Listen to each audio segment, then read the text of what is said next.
Hello everyone, this is Omega Lynch, here to give my thoughts on some up-and-coming Transformer toys from Hasbro, and I gotta say, I might be the only fan that feels pretty underwhelmed by the new figures here. I'm not going to mention all the new figures in the line because they're just a bunch of lazy repaints, and even for a big name company like Hasbro, there are some shameful repaints here. Okay, so we're starting off with Slipstream. Yeah, Slipstream. What can I say? It's just a repaint of Windblade. Well, at least Hasbro released that mold before this, so one of the few times they got the repaint concept right. Now we're moving on to Quake. And no, it's not the video game. Now, from what I understand, is that this is a retool of Legacy Skullgrin, and probably the only decent new figure in this line. And probably the only figure Hasbro spent any real money on. Okay, now we're on Missing Link. I mean, G1 Universe Optimus Prime. This is just basically a more affordable version of the Missing Link Optimus, which is kind of cool, kind of neat. Begs the question, if they could make this, then why bother to make the Missing Link? Hasbro probably would have saved more money. I mean, what do I know? I just hope that the next Missing Link figure is Trax, because if any toy needed a second chance, it's Kingdom's Trax. Now on to the real ink stain of this line. Metalhawk, and Hasbro has a lot of nerve to release what is basically the same figure from before, just with a slight repaint job.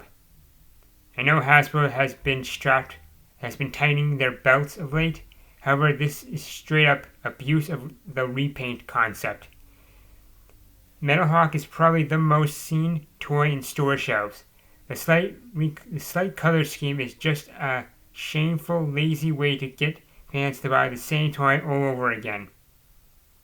Okay, enough of that train wreck. Let's move on to Armada Universe Galvatron. I think it's safe to say that anytime we get a Megatron from the Unicron trilogy, sooner or later it's going to be turned into Galvatron. Now, I've heard that some people don't like that it has a gray color to it. However, I think that was used because the white color on Hasbro's toys tends to yellow quickly over time. I also don't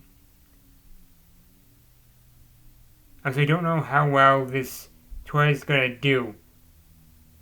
Most big box stores have Armada Megatron just taking up shelf space.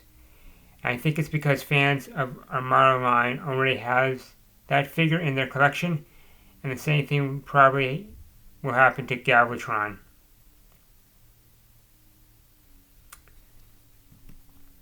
So yeah, and yes, there are a few other figures in the line, but I'm not going to talk about them because they're just repaints, same toy, just different color scheme.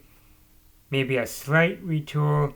If you're excited for this line, great. For me, I'm kind of overwhelmed by the whole thing. It feels like a desperate attempt by Hasbro to scrape a few extra bucks from its customers. Anyway, let me know what you think. And like before, if you like my content, subscribe and share the videos. You can also support me by buying one of my books. I will try to leave a link below. If not, plenty of my other videos have links. Thanks for watching. Hopefully we'll see you again.